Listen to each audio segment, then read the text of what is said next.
Hi guys, this is chapter 2 of Paper Avalanche. Remember, this is only suitable for year 8. This is so the text that we're sharing with you continue to be challenging and engaging. Obviously there is some subject matter that people might find uncomfortable. Chapter 2. A rustling in the undergrowth. Rats. I saw a pack of them in the back garden just the other morning, scampering about leisurely, bold as brass. They were fat, with well-fed round bellies and tails as thick and pink as the strawberry cables you can buy for 30p from the corner shop. I'm certain they're in the house too. I haven't spotted one yet, but I've seen the drop-ins. Skinny black pellets, and I can hear the scrabbling of their tiny sharp claws at night. With a shiver, I push open the creaking gate. Faded red paint flakes off on my sweaty hands, the prickly shards sticking to my palms. I follow the path round the side of the house, weeds tickling my ankles and ivy tangling in my hair. The front door hasn't been used since I was tiny. I've never even seen a key for it. Not that a key would make much difference, seeing as the doorway is totally blocked from the inside anyhow. It's painted the same shade of red as the front gate. Sometimes I like to close my eyes and imagine what it looked like when it was freshly painted, shiny and bright. Above the door there's a stained glass panel of sunburst, each of its panes once brilliant shades of orange and yellow, now covered with a thick layer of grime. The letterbox is sealed with layers of peeling gaffer tape, accompanied by a handwritten note in a dirt-splashed plastic sleeve, attached to the door with rusting drawing pins, instructing the postman to go round the back. I unlock the back door and push it open as far as it'll go. As I squeeze into the kitchen, the familiar smell of home hits, filling up my lungs and nostrils with its stale, dusty, rotten chemical scent. It's the same scent that seems to cling to my clothes and hair, no matter how many times I wash them, and forces me to keep a miniature bottle of Febreze at the bottom of my school bag. I grope for the light switch with my left hand. The fluorescent strip lights take a few seconds to flicker on, buzzing angrily like a disturbed beehive.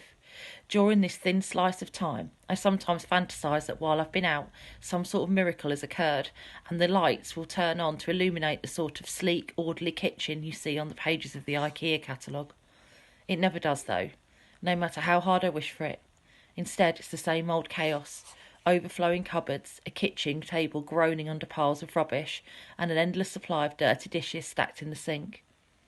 I inch across the overly bright kitchen, navigating boxes and bags and gravity-defying piles of paper, climbing and squeezing, ducking and contorting like I'm a contestant on the cube. I imagine a parallel universe where I invited Jamie in. Just the thought makes me want to shrivel up with embarrassment and fear, because it's not just about him thinking I'm weird or disgusting. It's about him telling an adult, and that adult making a well-meaning call to social services, and social services coming to take me away. And then what would happen? Because as bad as this house is, it would be 100 times worse if I wasn't around. How long would Bonnie last without me? I dread to think. I shudder and continue into the hallway. It's similarly packed, the flowery wallpaper almost entirely hidden from view. A string of fairy lights wound round the banister, a remnant of the time when my mum and I actually celebrated Christmas properly, with presents and a real tree and turkey for lunch. I've been waiting for them to run out of juice for years now, but they stubbornly hang on, their bulbs emitting the weariest of rainbow glows as I pass. There was a time when I could walk down the hallway more or less normally. But over the years, as more and more junk has been piled up against either wall, the floor space has become narrower and narrower, forcing me to edge along it sideways like a crab. According to the internet, the experts call these narrow passages goat paths because they resemble the well-trodden trails goats follow on mountainsides. Only whereas the goats are treading on grass and dirt, I'm treading on paper. Mounds and mounds of it. The surface slippery and bumpy beneath my feet. It's been so long since I last saw the hallway carpet, I can't remember for certain what colour it is.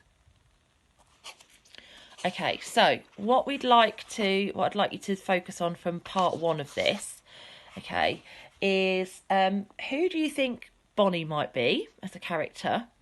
Why do you think that Ro is worried about social services? Why does she think they might take her away? What is it about her home life that you think is different, or a possibility that social services would have an interest in it? Why do you think she's embarrassed about letting Jamie in? What do you think his reaction might have been? Okay, I'll be back in a minute with part 2.